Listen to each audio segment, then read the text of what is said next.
Boa noite, pessoas. Bem-vindo ao canal Doutor Oncala. Pensando bem. Hoje trouxe aqui uma frase de Johnny Depp que ele fala: eu senti algo que não deveria ter sentido.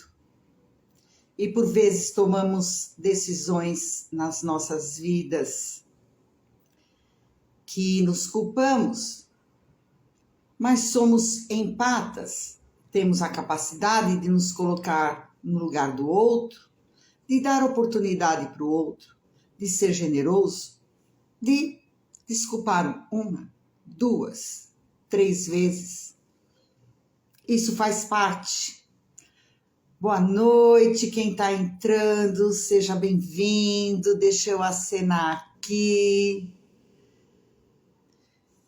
Pois é, gente, mas precisamos estar despertos, porque por vezes somos algozes do nosso próprio sistema, do nosso cérebro, e nos metemos em enrascadas. E aí eu vou conversar com vocês hoje sobre alguns sistemas que nos favorecem e alguns sistemas que nos colocam em fria. Então, quando a gente pensa e estuda sobre aprendizagem associativa, nós aprendemos com as nossas experiências, com as nossas vivências, aprendemos a evitar ou abandonar algumas coisas, e buscar outras, porque conseguimos vincular, associar a algum tipo de consequência daquilo que a gente está levando adiante, certo? Mas aparecem os nossos inimigos, os nossos gatilhos emocionais, os nossos gatilhos mentais.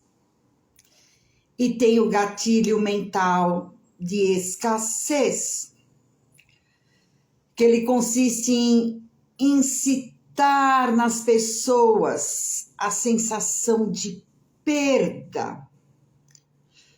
Já passamos por isso e aprendemos que perder ou não ter é ruim. E dessa forma ficamos com medo de ficar sem a pessoa, por vezes de deixar, até de não comprar uma coisa, de não ter um produto. E nessas questões aparecem os sentimentos, o medo, saudade, falta, tristeza, arrependimento, e a gente tem muito medo de se deparar com isso. Olha quantos sentimentos envolvidos que fazem com que nós não abandonemos pessoas, coisas, empregos que por vezes estão sendo tóxicos.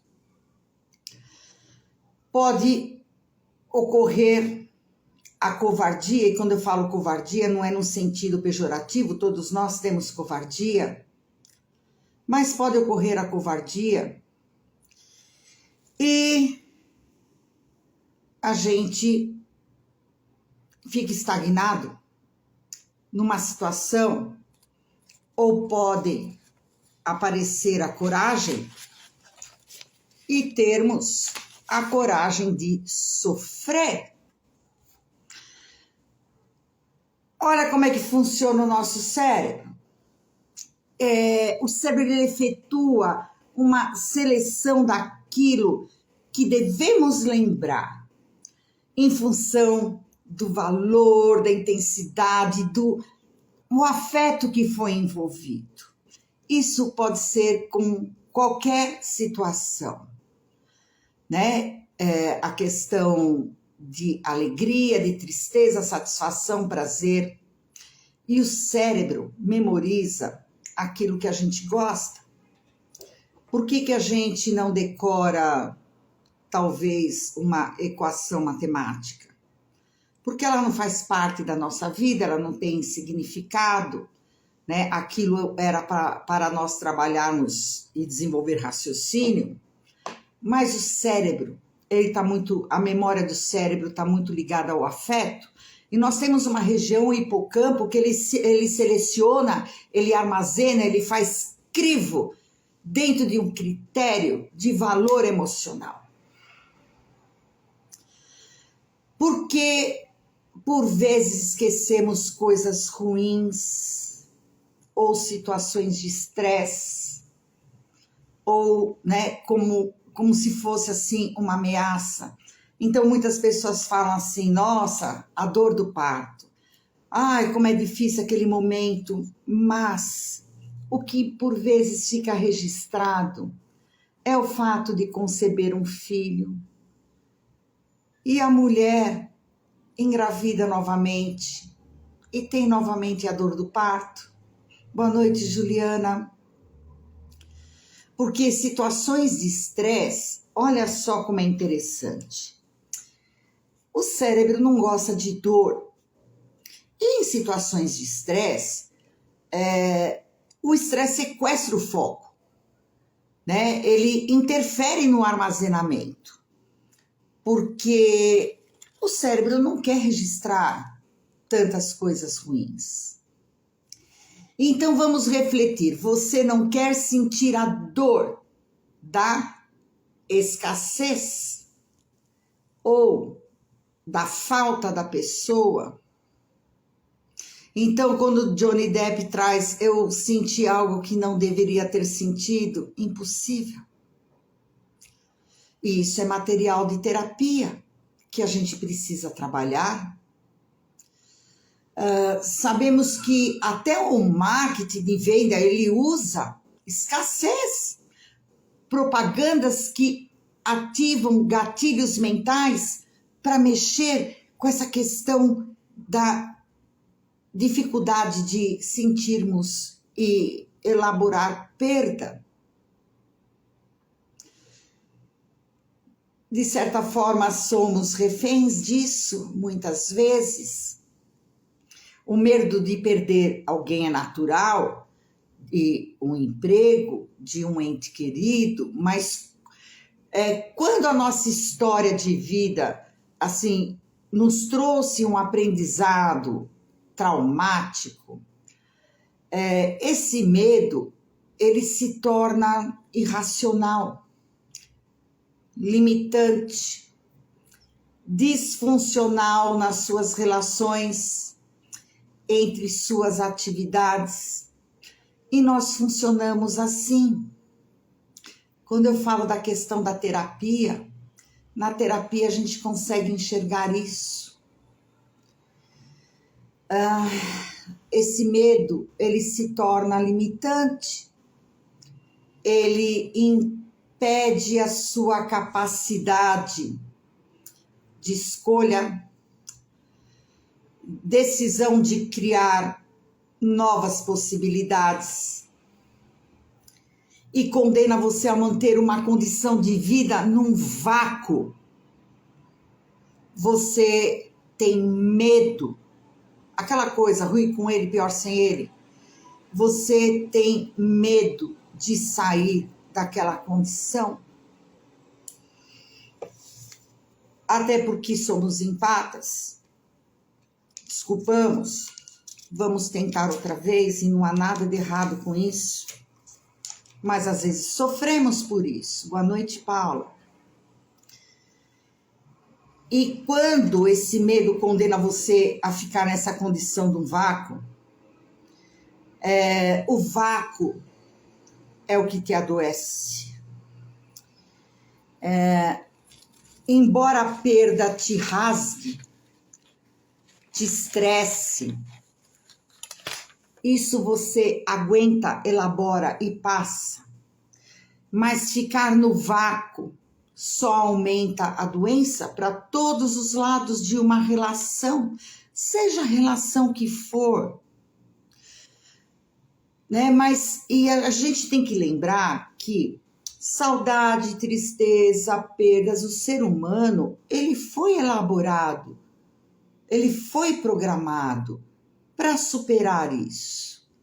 Mas nós temos medo de sentir isso. Boa noite, Cris. Porque dói muito, mas passa. Existe o nosso amigo tempo. O vácuo, ele é uma areia movediça. Quando você persiste de medo em ficar em uma relação, porque não sabe como que vai ficar saindo da relação, a gente acha que vai ficar pior, quando na verdade não. O vácuo é uma areia movediça e vocês têm que lembrar que lá você vai morrer.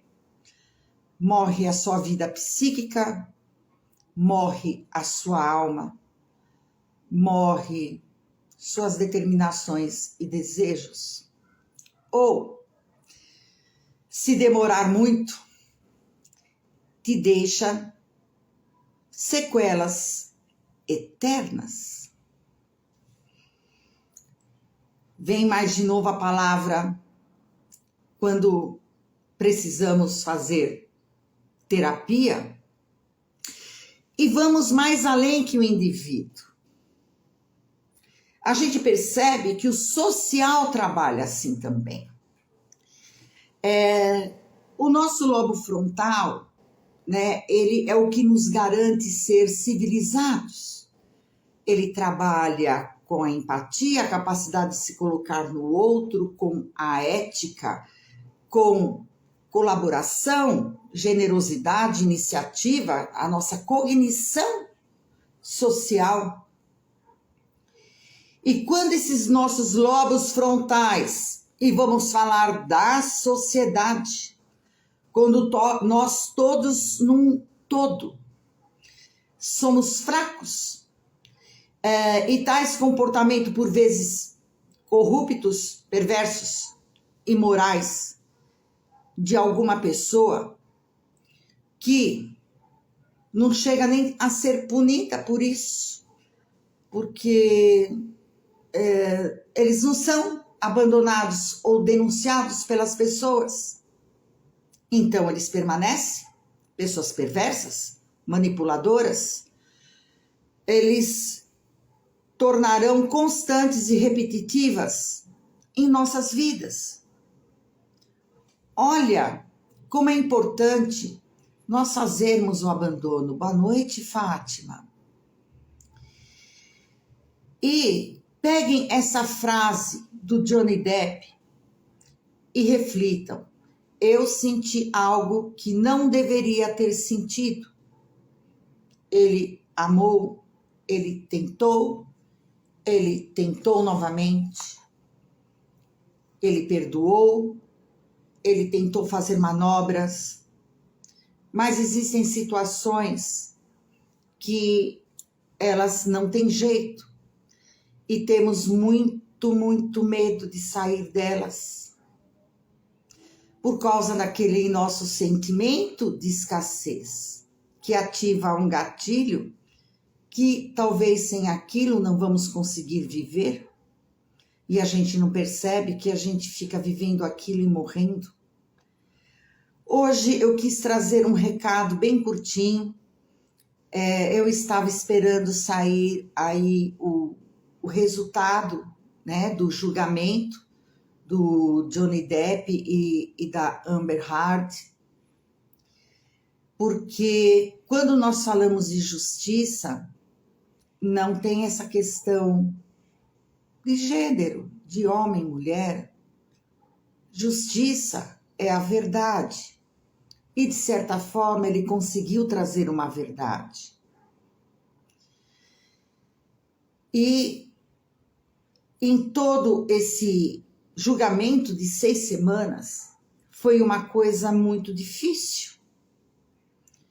Ele se arrependeu de talvez ter tido e prolongado, mesmo que tivesse sido por 1 ano e poucos meses, mas ele percebeu o quanto foi avassalador.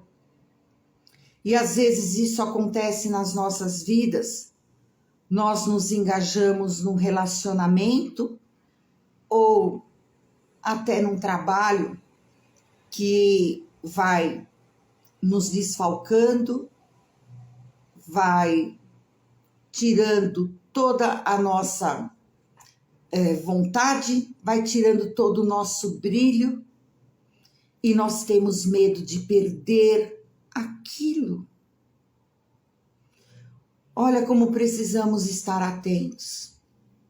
Então, hoje eu trouxe esse pequeno recado para vocês. Até pouca informação para que ela seja armazenada. Trouxe essa fase do Johnny Depp, eu senti que algo não deveria ter sentido para ficar na sua memória afetiva. E eu acredito que precisamos repensar em muitas coisas que nos prendem por gatilhos mentais de medo de perda, por achar que não vamos dar conta de ficar sem. E ficamos derretendo dentro de algumas situações e relacionamentos, quando se de uma forma mais corajosa nós saíssemos disso e isso nos rasgasse, isso doesse, mas nós conseguiríamos virar a página. Então, gente, é isso. É um recadinho breve. E como apareceu lá no julgamento, obrigada, Andréia. Né, a Andréia é uma colega, uma psicóloga que trabalha com psicologia, né, cognitivo-comportamental, e ela sabe disso do que eu estou falando. E o quanto às vezes somos algozes dos nossos sistemas cerebrais. Mas estamos aí, né, Andréia, para talvez conseguir possibilitar novas configurações. Então, para todos que têm a coragem de sair dessa condição, para todos que saíram e estejam sofrendo, para Johnny Depp, como falaram e o acusaram, e eu vou brindar ele hoje pela coragem que ele teve. A Meghan Markle, Johnny Depp, você ganhou pela justiça, pela verdade e por ter coragem de pôr a cara a tapa, expor todas as suas dificuldades como pessoa. Quem não as tem, que atira a primeira pedra. E ele conseguiu trazer verdade e fazer justiça. E nós precisamos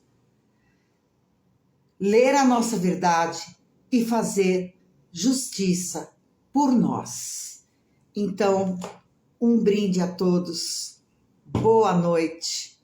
E amanhã a gente se vê. Tchau, tchau, gente.